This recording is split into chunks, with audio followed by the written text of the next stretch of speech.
New Thought Media Network.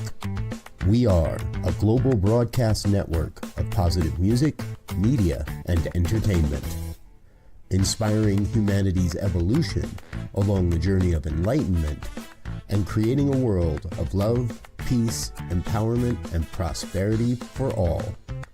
New Thought Media Network. Positively inspiring.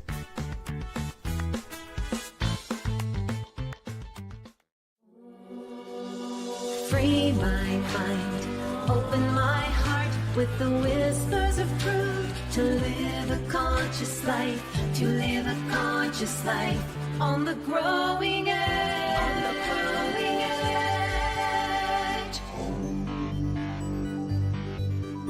edge. And now, here's Allie.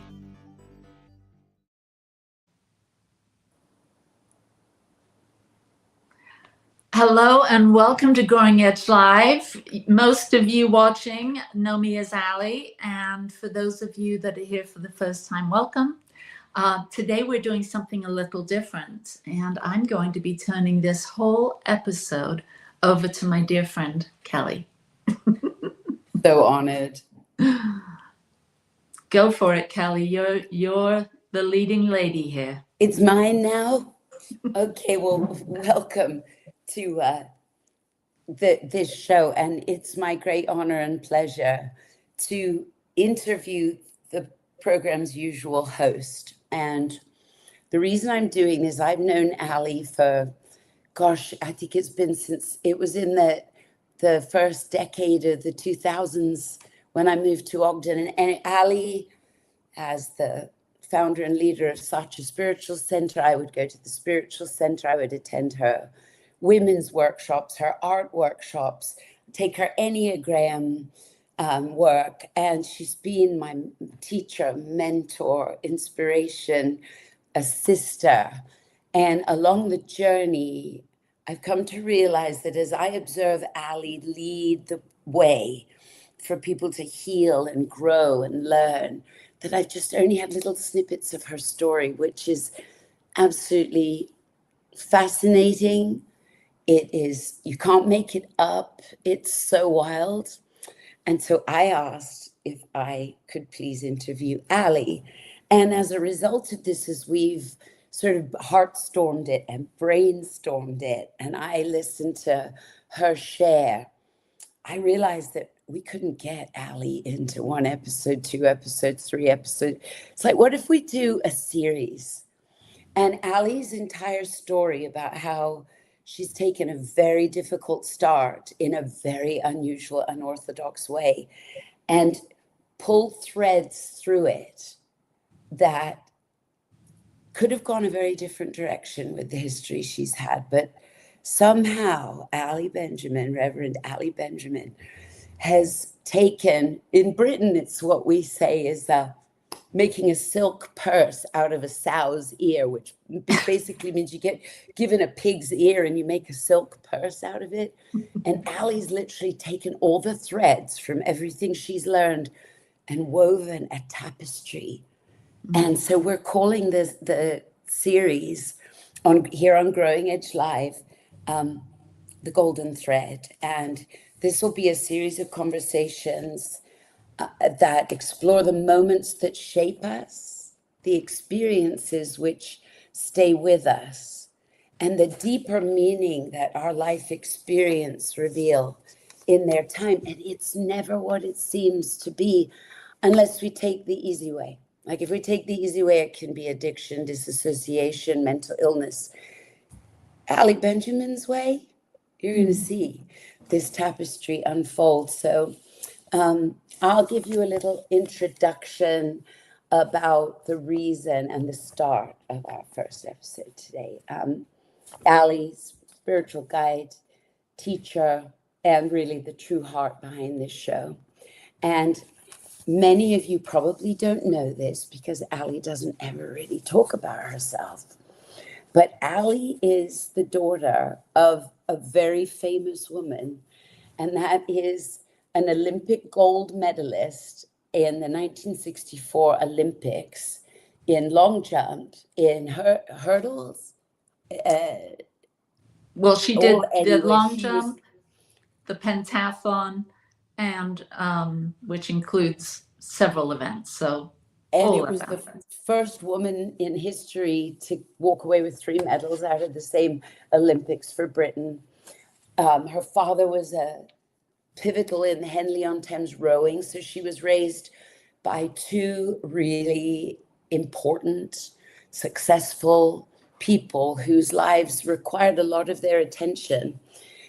So Ali had a very interesting journey with this, and so today we're going to step into her story, and this conversation goes far beyond the legacy of her parents, because it is a story of love. It's a story of gleaning these golden threads out of situations that she understood at a very young age what was really going on. And so there's tremendous loss, there's separation, there's reunion, and then there's ultimately the weaving of all these life experiences into something Ali's brought to the world that have helped people never have their wings clipped, never get shadowed under someone else's cloud, never have the light taken away. And so, Ali, I'm so honored to have this conversation with you, and to be hosting a woman I admire so much. I'm like, I've never been more concerned about doing something right in my entire life. But thank you for agreeing, because I know that this isn't easy for you based on current events, which you'll share with us. But I'd love to start at your beginning. And we just touched on you being born into an extraordinary lineage. Oh, and not only this, but Ali's mum was so famous and so flamboyant and so fabulous that Mick Jagger was asked what woman he would want to date. And he said Mary Rand, who is Ali's mother. And she was called the Marilyn Monroe with spiked cleats. She was so sexy, and she worked for Guinness. And you can tell us more. Take it away, Ali. Tell us a little bit about who they were and how you came along and the timing of everything. And maybe you can take us up to 5. Yeah. Well, thank you, Kelly, for suggesting that we do this. It was exciting to hear the invitation, or the idea of doing this episode, and also it was a little scary because I'm so comfortable sitting in the seat you're in, meaning I'm really comfortable asking people questions. I'm just so curious about how people are and what makes them tick, and that it never has really occurred to me to talk about all this. I know. So it's definitely turned the tables, and so you excuse me if I fumble a little bit, because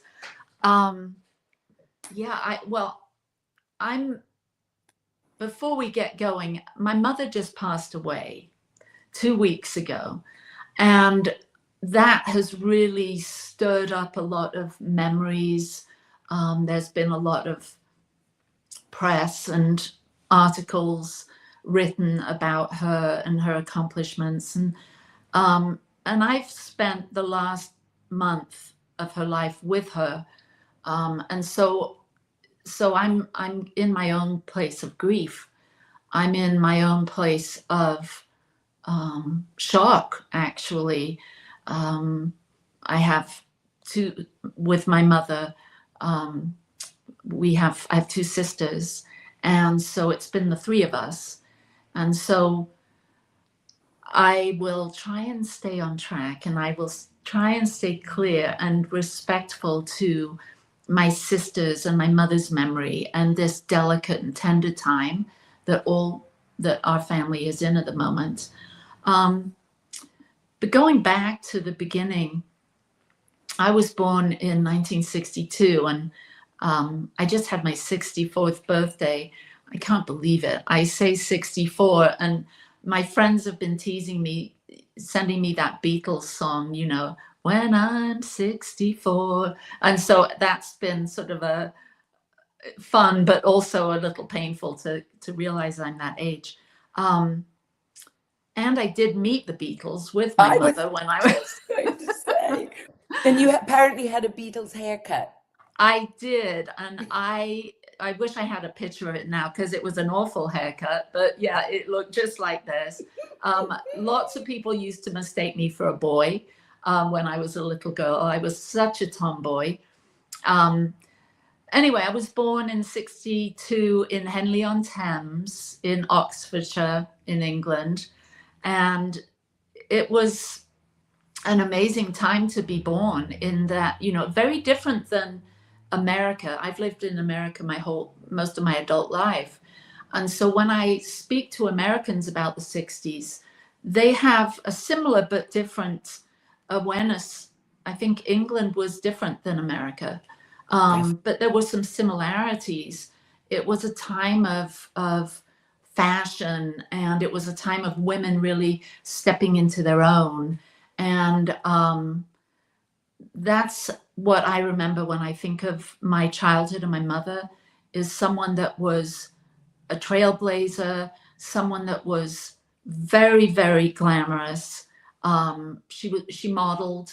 She was always in some sort of athletic competition. So we were traveling a lot. We traveled mostly around Europe, competing, and my dad and I would go with her. But a lot of those early memories before the age of 5 are like a photograph album. I just have like snapshots. But the feelings I had about my mother was that she was larger than life.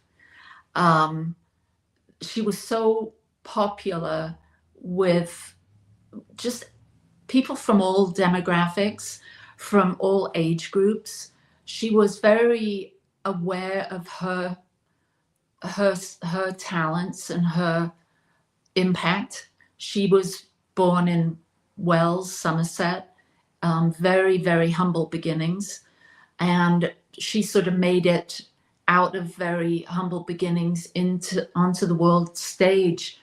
And so she always had this sense of wanting to support other children that might have been interested in athletics. So she sort of combined that energy of making it, like moving out of humble beginnings into the spotlight. And she remained very aware of her roots. So it wasn't as though she took on airs or became too full of herself. There was always a sense of excitement and adventure and something new. And so I was wrapped up in all of that. I'm a painter, and I've always enjoyed painting. My dad was an artist too. And I found one of my earliest paintings, and it was a portrait of my mother. And I was probably 3 or 4 when I painted this, but it was her with her blonde hair with a crown on. And that sort of kind of is the essence of who I saw my mother to be. She was the queen. She was the famous one. She was the beautiful one. And I was the quiet one. I was the one that sort of sat there in awe of her and just took it all in from the sidelines, really. Well, I can't even imagine what it's like to be raised by someone like that. But I imagine that as a result of that, with so much going on, so much action and activity, that even though you were a part of it, it wouldn't exactly mirror back to you who you are exactly, because they were so busy in their pursuits. And also, correct me if I'm wrong, but your mom wasn't really around that much. It wasn't like she really actually raised you. So this is where the loss comes in, because, this is where we found out about this, because I lost my mother at quite a young age, and then got taken away from, my father as well. And it creates something different in a person. And it's that I'd really like to sort of invite you to share a little bit about, what it was like. Like, how could you fit in when you come from a family that's unlike anyone else's around? And so can you share a little on that for me? And then perhaps we can weave it into when you separated from your mother's story. Yeah. It was an interesting place to be when you're part of a family, but yet you don't really feel like you connect or you fit in. I was aware that it was very different, that there was real life. We lived in the countryside. We lived in Henley, which is beautiful countryside. And so I was an only child for many years. And so my experience and my mother's life experience, really, it was like two different worlds.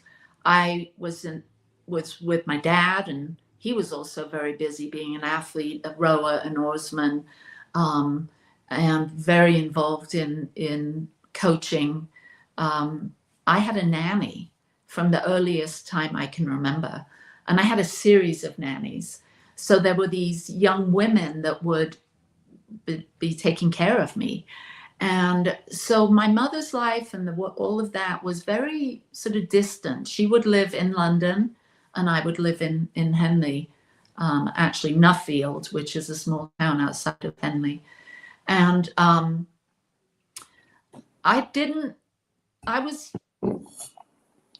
enjoyed spending time with her, but I also felt like that really wasn't me. I didn't understand that world. And so I related more to the countryside, to nature, to drawing and painting, writing, making make-believe games with some of the kids in the area, the children that live nearby. And so I had a very simple life outside of that. Something else we had in common, but you shared something with me when we were just briefing before the show, where you said, when I asked you at what age did you feel that you said something where you said at 5 years old, you could look at 5 years old and look at their lives and be like, what are they doing? Like, you saw the whole thing, like you knew at such a young age, because this is where the thread, right? It's like coming out of this is where we weave the first thread, because you drew from that experience.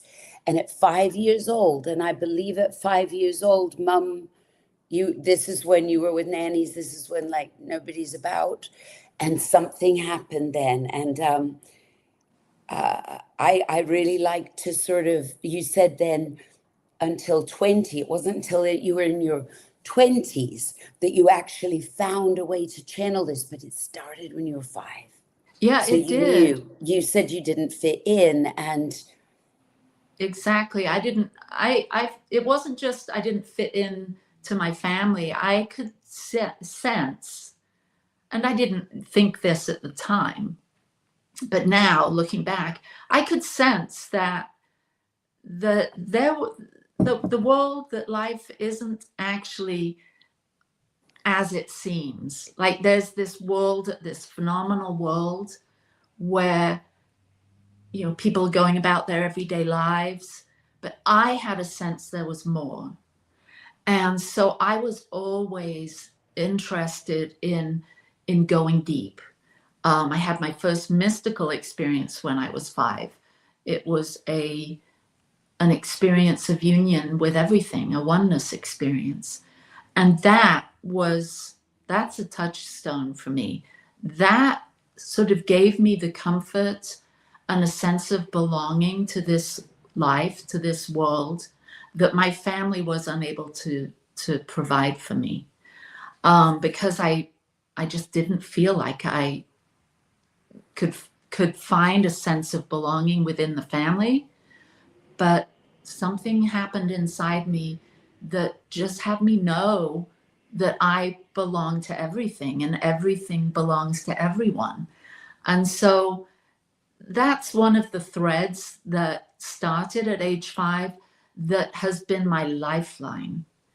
The comings and goings of my parents, and there were plenty of them because I moved back and forth between America and England after my mother left when I was 5, and going back and forth and flying by myself and really feeling that although I had a sense that my parents loved me, it wasn't obvious in the least.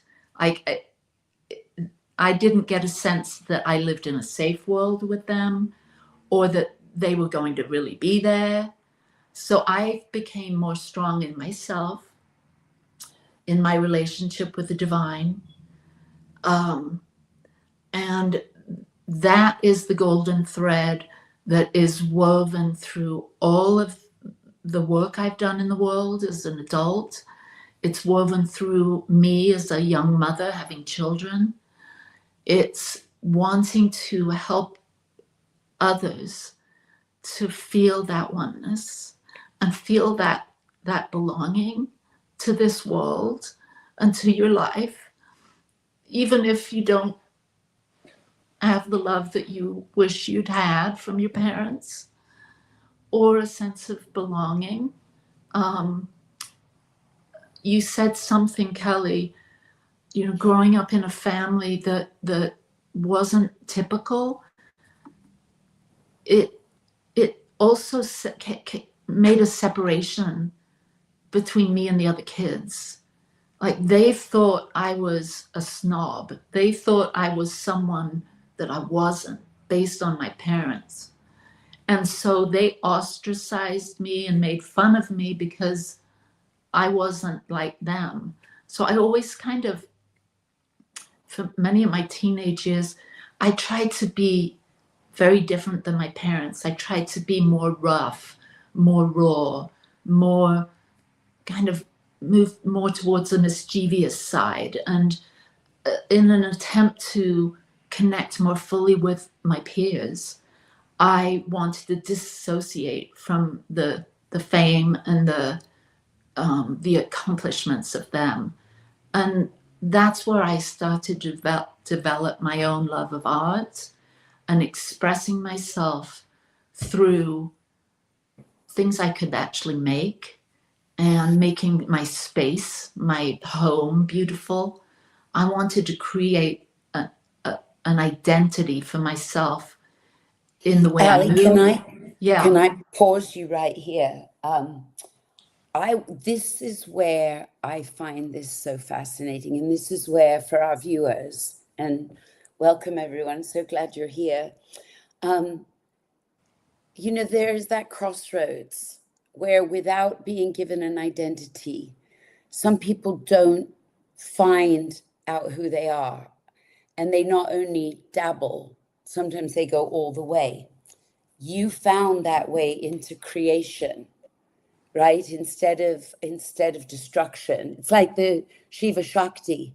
There's two sides of it, the yin and the yang. You can take it into the light or you can take it into the dark. And part of the reason your work today is so important is because somehow you've taken those things that do cause mental illness, that do cause addiction, that do cause dysfunction and so many things, and you wove them into something beautiful, which is why you are so beautiful. But I want, and this is why I wanted to feature you, because you show us how to do exactly what you did to survive and then thrive, and then invite other people and champion women to do the same, and so can you clue us in on, if I was listening to this and I'd been through all that, I have my own version of everything you described, what might I do? I mean, you found Louise Hay.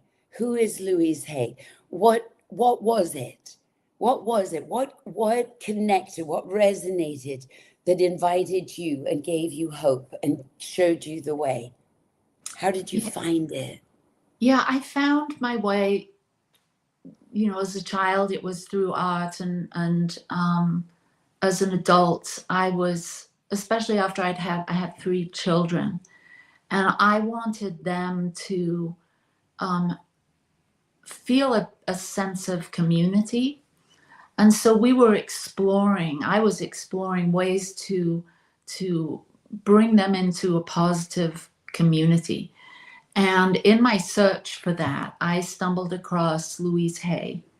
And Louise Hay, she's passed now, but she was an author. She was a New Thought or a Science of Mind minister. And As you are. As I am. And she wrote several books on self-development, on how to heal your life, on how to understand the mind in relationship to what's showing up in your world.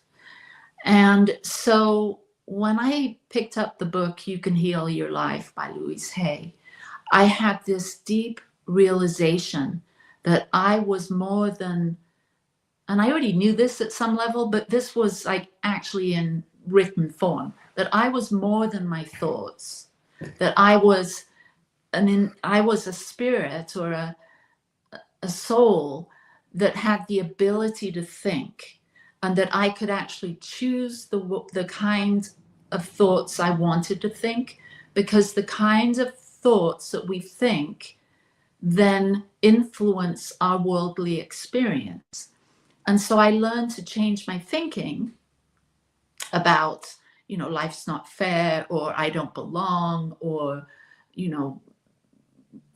being too concerned about what other people think of me, or, looking for love in all the wrong places, or, some of the things that I had experienced as a child, a teenager, and a young adult.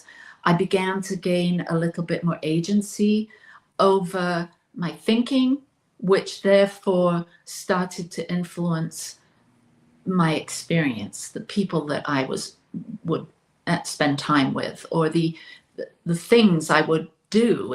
Everything started changing when I realized this. So, and this is, for me, such another important reason why I'm so glad it's you sharing this story, because I don't think that often enough we're cognizant of the fact that the thoughts we think are creating all the time. And it's funny because, we make words. How do we make a word? We spell it.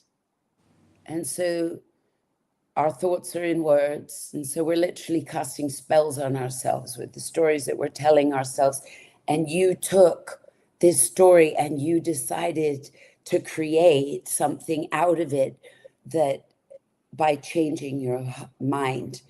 And it's so important. So for anyone who's on the threshold of like looking this right down the middle where you could go one way or the other, it's like, this is why I want to hear more about this, Ali, because it's not easy to do. So people, you ask them, do you meditate? Do you do this? Do you do that?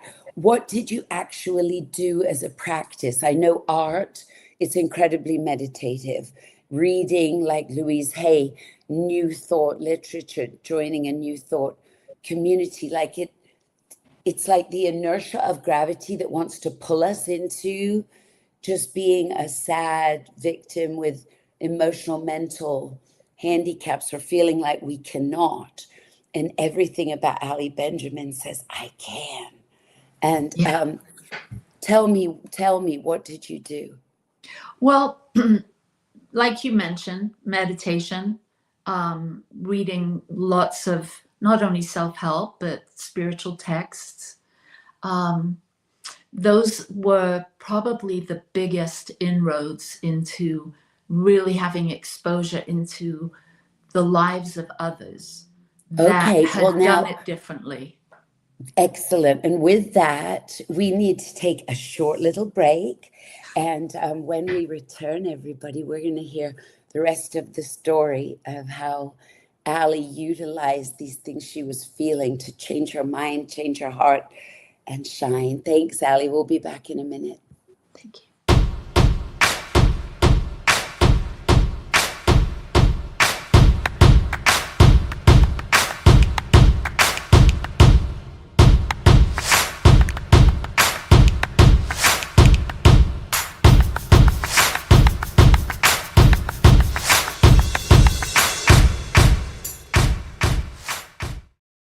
Please help us say thank you to all of our organizational sponsors, including the Hefferland Foundation, Affiliated New Thought Network, International New Thought Alliance, Science of Mind Archives and Library Foundation, Center for Spiritual Living Denver, Center for Spiritual Living Midtown, New Thought Philadelphia, Center for Spiritual Living United Life, Sunshine Cathedral, Planned Happiness Institute, Summit Center for Spiritual Living, One Heart Retreats, Universal Joy Center, Unity Kitchener, Unity Spiritual Center Ottawa, Home Center for Spiritual Living, thesatyacenter, Begin Within Ministries, Center for Spiritual Living North Jersey, Unity of Savannah, and the Center for Spiritual Living Seattle, as well as all of our individual donors. On behalf of New Thought Media Network, thank you, and please like, share, and subscribe. New Thought Media Network, come be you. And we're back. You know, There's sound? Kellee, I was. No sound. We have sound. I'm thinking we are on, maybe our producer. Can you hear give me? us- Yes. I can't hear you, Ali. Oh, I don't know. Maybe our producer can give us a heads up. Can you hear us? Okay, what's Robert? happened on my end? Well, I One will. moment. I will My continue. volume's up. I'll continue talking. I wanted to add in, Kellee, I know that Robert is saying that we're both, he can hear us both. Beyond, you asked what practice is, and besides meditation and reading, there was Al-Anon. I went to Al-Anon because the marriage I was in was very dysfunctional. My first husband had some addiction issues, and so I started going to Al-Anon. And I think the 12-step programs have also been a way of for people to move outside of their stories, to move outside of some of the, the narrowness that can happen when you're living in that kind of dysfunction. And so I know that we're having some technical issues and Kellee cannot hear us.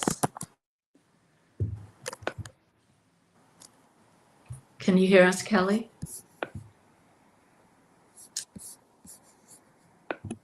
Well, we'll wait till Kellee gets back here. So sorry, it's very distracting when you have lost control of the show. Let me see. Can you hear us, Kellee? All right. Well, Kellee is trying to get on, and I will continue to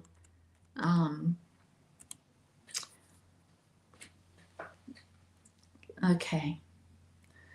So, Robert, I know that Kellee is having difficulty. Maybe you could chat with her offline. And for those of you that are listening but wondering what's going on, my beautiful Kellee has lost her mic, And so it's just me, and wasn't really prepared to interview myself, but I will get into that zone right now.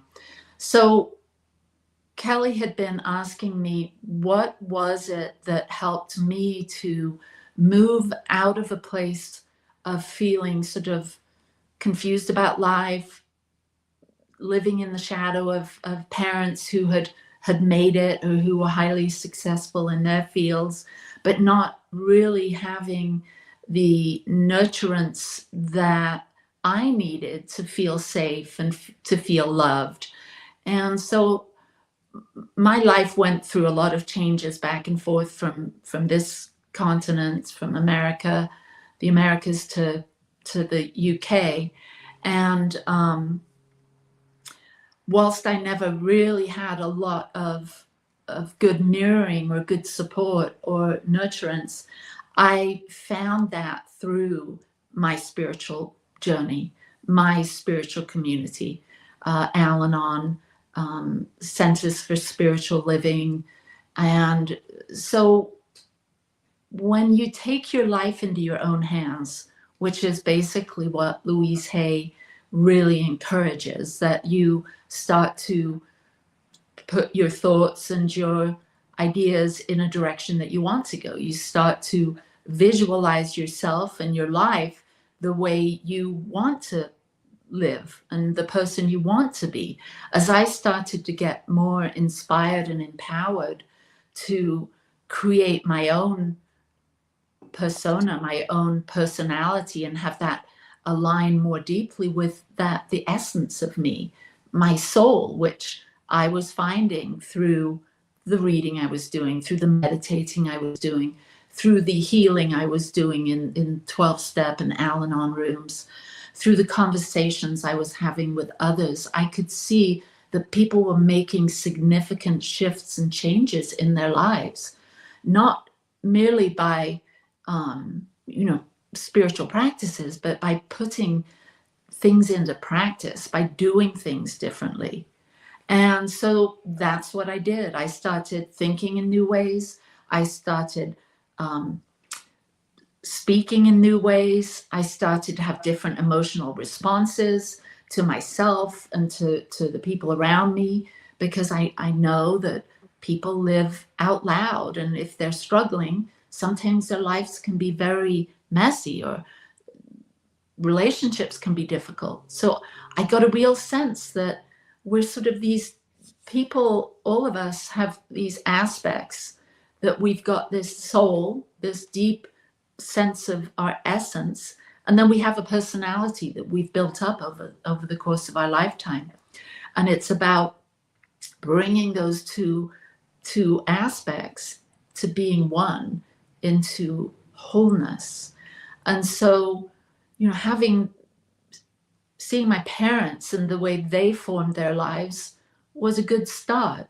But then through the journey of through my young adult life, seeing that I could actually create my own life, and saw people around me doing the same thing and doing it the way I wanted to bring my own gold to the center stage of my own life, so that I could be the mother I wanted to be, the partner I wanted to be, the artist I wanted to be.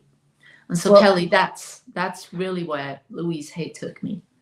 Excellent. Well, I am just gutted that I missed a chunk of it. I logged back in. Rob said to log back in. So you'll catch me up on anything I missed, because I hate to miss even a moment. But so given all of that, so you're practicing this, you're exercising this, you're walking this way.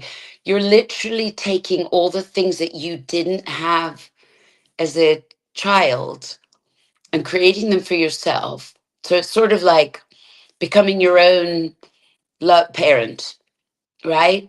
And in the process, from there to who you are now and what you do today, what were some of the turning points? I mean, you can say you wanted to be better for your family. You knew you wanted to bring this light to other people. What was the turning point? What was the opportunity? Because for many of us who are living a life that's not authentic out there in the world, you know, it's like to have the courage to see as the person we really know we are on the inside, and to take something that we've studied and know that we can do it.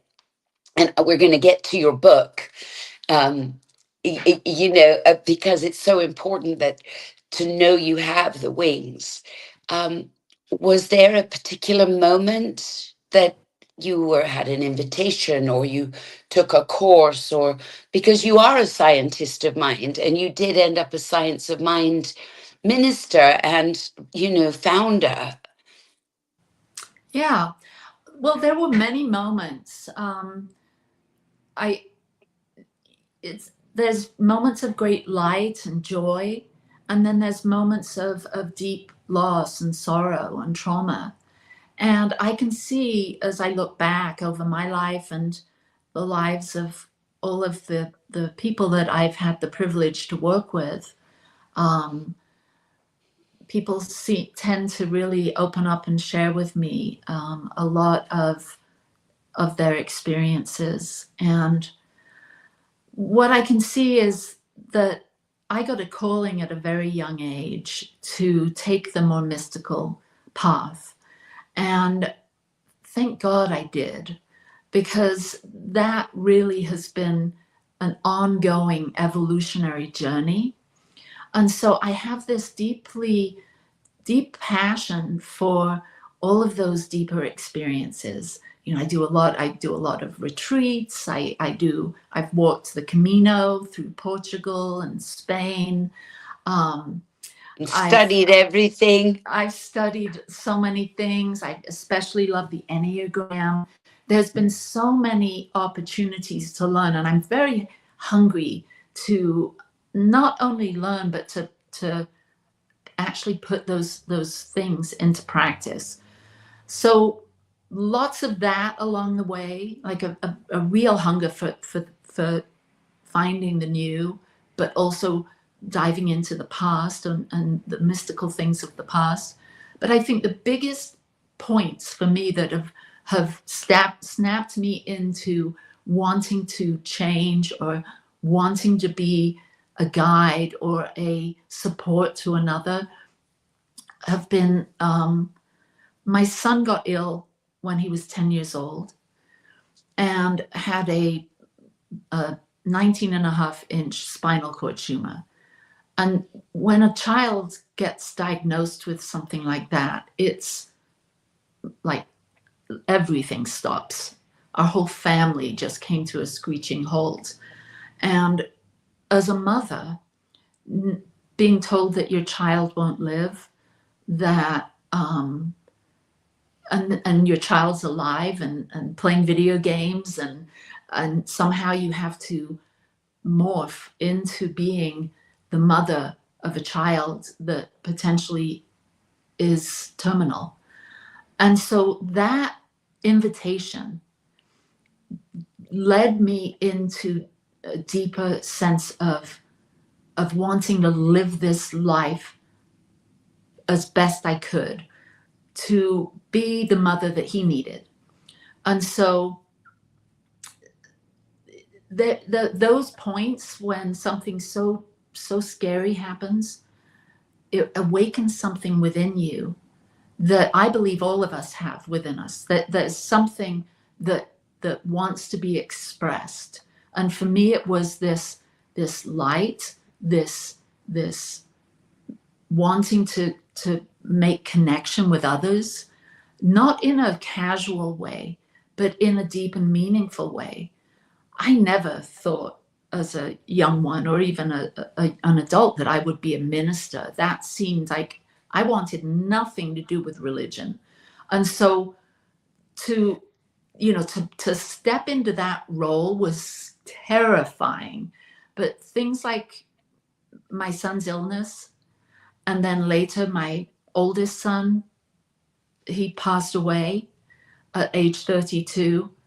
Those huge, terrible losses are what sparked me into wanting to live this life so full on, like paint all I can paint, hike all I can hike, meet as many people as I can meet, create art that's going to uplift and inspire, do courses that help people find themselves and understand what they're here for, even Write if it's books. write books. And so I have this such a strong motivation to support anyone around me to live their most authentic life. And so that's how I've created the spiritual center Satya. That's why I do the workshops. That's why I'm writing this book, Her Wings Appeared. It's because I know that each of us have the ability to dig in and find that strength, find that authentic self, that inner spark, that light, and to bring it out into the world so that you can be whomever you want to be. Like nothing's cast in stone. Like we get to morph and change and be whoever we want to be. And that golden thread of your essence, your soul, your true heart, it's right there. And it's the whole world is like wanting us all to shine in that way, to be our own golden thread and live that out loud, whether you're a florist or someone that's, laying roads down, someone that's skiing, or someone that's, jumping the long jump, or rowing, or, being an accountant or yoga teacher, whatever it is, we have the ability to be so grounded and centered in that, whatever that is, our purpose, our life, our calling, that we don't feel like there's anything missing. We feel completely equipped to meet life as it rises, whatever happens, a death, a diagnosis, a divorce, a change of job, bankruptcy, addiction. There's so many opportunities for us to say, hold on, life, I'm going to take this a bit more seriously, but to do it with a great amount of joy and integrity and authenticity. Beautiful, beautiful. When you speak, I literally I see all the threads weaving together, and I feel this sanctuary that you create. It's like a truth and beauty laboratory, where it's just like bring all your truths and do a little of this and a little of this with some divine intervention, whatever that means to people. But it definitely, there's a power greater than our story, and there is help for the mind, and there are outlets for the frustration and the pain and the loss. And you move so quickly from the story of the loss of your, and bless you, I'm sure it's difficult to talk about, but I'm a bit more on the Christian side, and not to tout religion or anything, but just the avatar, the Christ consciousness. The metaphor is rising from the dead. And your life over and over again has had this resurrection power, whatever that is. I mean, Ganesha has it in the Hindu, it's all over the place. But hope, Ali, right? So this is where I'd like to, if I might, because we've got 11 minutes left, is I know this is a very abbreviated version, but it's wonderful to lay a template for what the rest of the series is going to be like, because I believe you can literally show us piecemeal how to start, where to go, because it's overwhelming. There are people running around doing plant medicines they don't even know who or why. If they're safe and, a way that won't interfere with their religion or their health, or it will increase it, that will. So anyway, all of these things are some of the tools that you have implemented, and then the ways that you've created them into form, where it's something you can offer to people. One of which is the New Thought centers, the Satya Spiritual Center and New Thought Church. Another is to give people who lack the understanding of their own identity an opportunity to come to you and let you put up the mirror you never had, using another scientific. I mean, you're really a bit of a mad scientist, honestly, because the way the science of mind fuses with spirit and God and heart, there is no separation. People want to separate it to make one wrong and one right. And to me, the beauty of the tapestry is that there's nothing wrong, right? It's like you're not creating this duality of us against you. It's like, show me what you've got, and I'll present to you, here's this piece that is you. So the Enneagram, if we could touch on the work of the Enneagram, and then I'm really curious to know, because I've only just recently found out about your book, the Her book, wings appeared. Her Wings Appeared. So yours appeared, and now when you write a book or you create a piece or you create a form, from my experience, you're creating an organism of energy as a channel, a conduit, a tool, a vehicle to get to the place that we, probably everyone watching this show, want to be our best, most authentic, happiest, most content selves without synthetically doing it. So please tell me, as you feel natural, Enneagram, as her wings appeared, Yeah. all the things. So I'm a teacher and a student of the Enneagram, and it's been a very interesting spiritual path to What is the explore. Enneagram? It's a personality system, but more. It is based on the personality that was created through our childhood. So let's say the first 5-7 years of our lives, based on the family that we were born into and our socioeconomic situation and whatever was happening around us culturally, all of that impacts us. And so the Enneagram helps us to see who we became because of those early years. And as an adult, when you explore this path, you're better able to see who you are, and you're better able to distinguish between the personality and the essence. And so the Enneagram is about finding your center, finding your essence, and understanding why you do the things you do, your behaviors, your patterns of thinking, the ways you move through the world, what you prioritize, and how that all influences your relationships with others. And so the Enneagram is something I'm passionate about, and I have many clients that we work in that space. As I do. Yeah. Rob, is it possible to put Ali's website somewhere on here for anyone that might be interested? Because if you have ever wondered who the hell you are, it's like the Enneagram is like a mirror, and there can't be any bad parts. You could see the chat. The medicine of it eradicates the idea that any part of us is flawed, is the thing. Yes, it allows us to fully integrate and stop shaming ourselves, to start embracing ourselves, being a bit more compassionate towards ourselves and others. It is really such medicine for the soul. And what the Enneagram led me to was this book. And my book is an anthology of stories, 50 stories plus from women.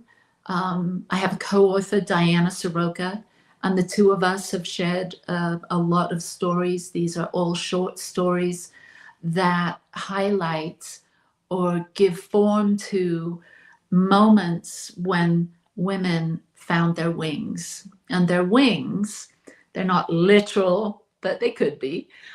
It's more of that energy that we gain access to that gives us greater sovereignty and agency in our lives. And so those wings appeared moments could happen after losing something important, after having an argument with someone. There's lots of moments when we have that shock of realizing, wow, there's something off here. I either don't like who I am in this moment, or I know I can do it differently and I want to do it differently. So those wings appear moment are transitional moments where we move to a different space, where we become more ourselves. And so in writing our stories, and this is what Diana and I are going to be doing with this book, we're taking it on the road. We're going to be helping other women write their own stories, to identify their moments where their wings have appeared. And they may be completely unconscious about how many times their wings have appeared and carried them into higher places. And so once you're aware that you have wings, you're more equipped to use them. And, absolutely. And that's what happens. Absolutely. Now, so I know that you championing women is just like your specialty, but what about the fellas? Can they have it too? Because I know a few men that have a very well-developed feminine side, and they might be covered in tattoos and pierced and everything, but it's been such a man's world that the Archangel Michael and Gabriel, they were all typified as men. So, gentlemen, you're welcome too. Yeah, absolutely. A lot of my work is for women, and I do lead an amazing women's group, and the book is called Her Wings Appeared. But this is equally for all people.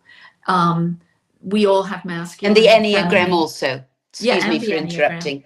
Yeah. We have masculine and feminine energies, and these stories, as well as the teaching of the Enneagram, help us to distinguish these masculine and feminine energies within us, so that we can merge them and use them and tap into them, dip in and dip out when life presents a situation where we need a bit more receptivity or softness, or we need to harness our masculine energy and be more proactive or direct or initiatory.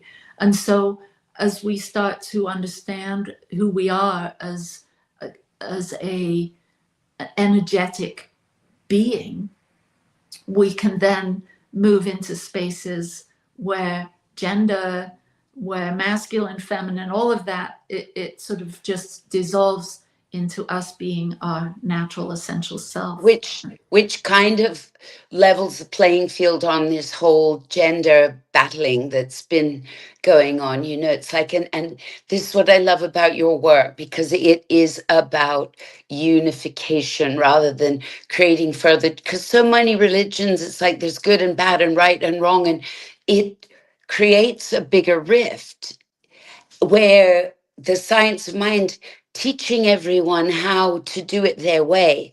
The Enneagram, I think for people today, is such a powerful inroad.